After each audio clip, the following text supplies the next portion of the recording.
పూర్వకాలంలో రాజ్యాల మధ్య గౌరవానికి కాదు, రహస్యాలకి పోరు నడిచేది.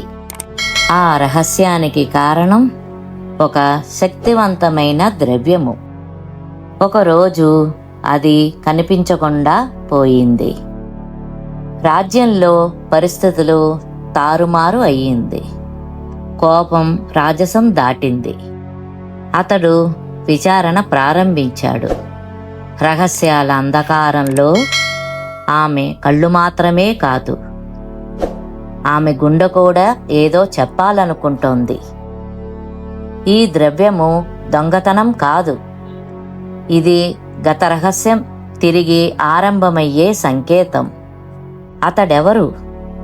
అతడికి రాజ్యంలో ఏ స్థానం? ప్రతి పాదం ఒక మాయ, ప్రతి నీడ ఒక రహస్యం.